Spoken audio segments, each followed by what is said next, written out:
sekarang ini aku pengen ngebahas soal Miracle in Cell Number 7, tapi bukan versi Indonesia, tapi versi Turki. Versi Turki ini sebenarnya sama Miracle in Cell Number 7 yang kita kenal ya selama ini di Korea. Tapi seperti yang aku bilang, setiap Miracle in Cell Number 7 itu ada satu hal yang membedakan karena adaptasi kan, bukan plagiarisme kan. Jadi dari segi hukum Turki pun sudah berbeda gitu ya, dari segi cerita pun sudah berbeda. Si Miracle in Cell Number 7 itu yang versi Turki ini lebih hubungan ayah dan anaknya itu lebih, aku bilang lebih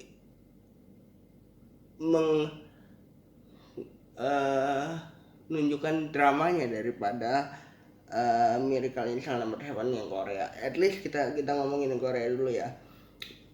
Miracle in Cell Number 7 yang Turki ini tayang di 2019, jadi ini udah lama banget ya. Miracle in Cell Number 7 yang Turki ini, kenapa aku bilang lebih menonjol ke hubungan ayah dan anaknya? Jadi hubungan ayah dan anak ini sudah terbangun dari awal, dari pada saat cerita dimulai. Jadi memang sudah terbangun dari awal selayaknya hubungan ayah dan anak. Tapi ini bedanya, di sini sang anak mempunyai seorang nenek yang juga mengurus anaknya itu. Jadi hubungan kekeluargaan mereka ini sudah terbangun pada saat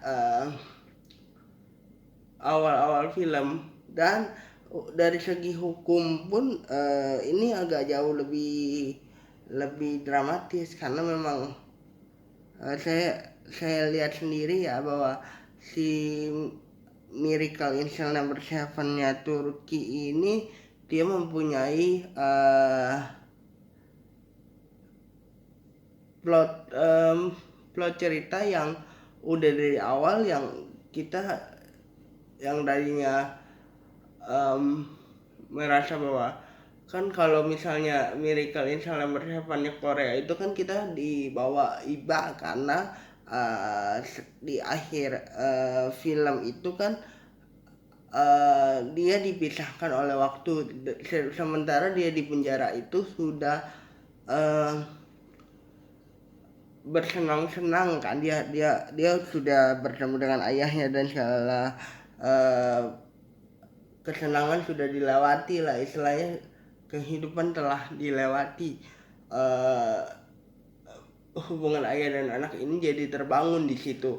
Kalau di sini kita bukan cuma terenyuh dengan hubungan seorang ayah dan anak, tapi hubungan antara nenek dan juga sang anak pun terbangun. Jadi ketika anaknya harus dipenjara karena kesalahan yang tidak dia buat gitu ya,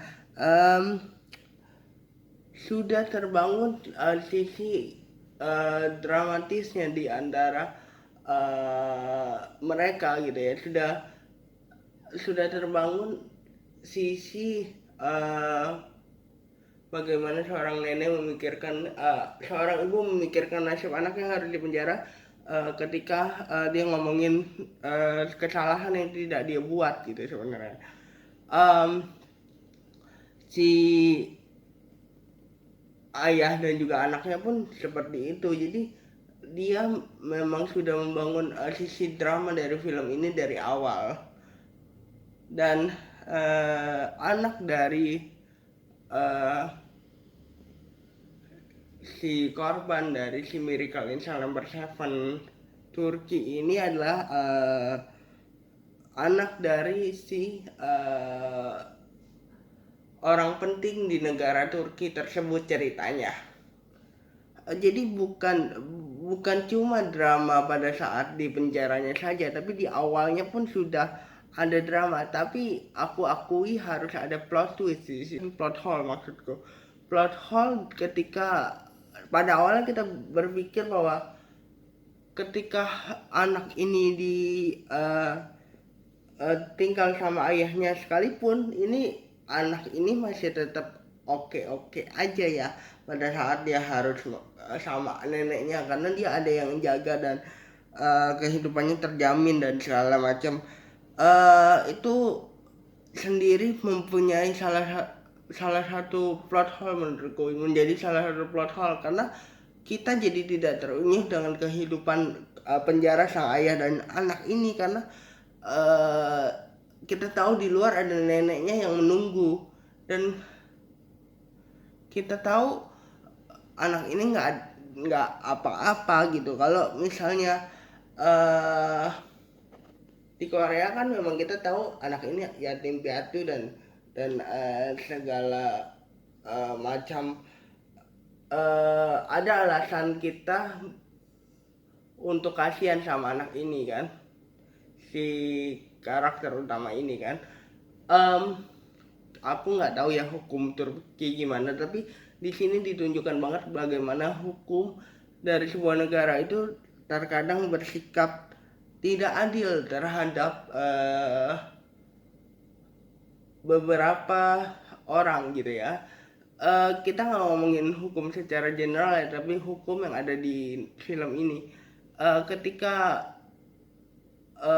film ini pun mempunyai salah satu perbedaan yang penting, yang yaitu adalah yang melakukan kejahatan yang sebenarnya itu tertangkap. Sebenarnya bisa jadi bahwa dia itu bisa selamat dari hukuman yang harus ditanggung, karena aku ngerasa bahwa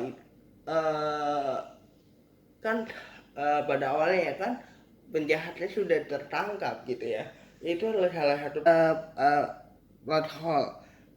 Plot hole itu terjadi di situ, pada saat penjahat aslinya sudah mulai tertangkap, dan neneknya ini pun sudah mengajak anaknya untuk ke penjara pada awalnya, tapi tidak diperbolehkan untuk menjenguk.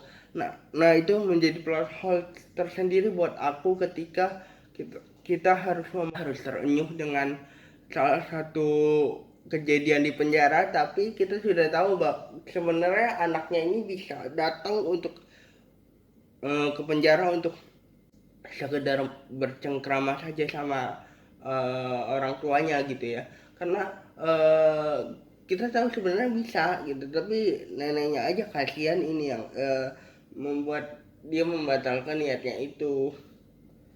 Jadi ada beberapa plot hole yang membuat kita yang harusnya terenyuh dengan kehidupan senang-senangnya atau happy scenes-nya daripada si Miracle in Cell No. 7 Korea itu sendiri, di versi Turki ini malah nggak dapat karena ada beberapa plot hole yang tadi aku sebutkan. Tapi at the end of the day kita masih tetap ngerasain perpisahan yang terenyuh sekali dengan pada saat di akhir-akhir film. Nah, yang menarik dari Miracle in Cell No. 7 ini, untuk review yang Indonesia di bulan September nanti, tanggal 8 September nanti ya. Jangan lupa kalian nonton. Aku akan belajar hukum dari setiap negara atau belajar hukum dari setiap adaptasi film dari si Miracle in Cell No. 7. Makanya yang Turki ini aku bahas. Jadi ada ilmu yang bisa kita dapat juga dari film ini. Hukum Indonesia ini seperti apa sih? Hukum Turki ini seperti apa sih? Hukum di Korea seperti apa sih gitu untuk menangani kasus bisa dibilang kesalahpahaman seperti ini. Jadi jangan lupa like, comment, and subscribe. Bye guys.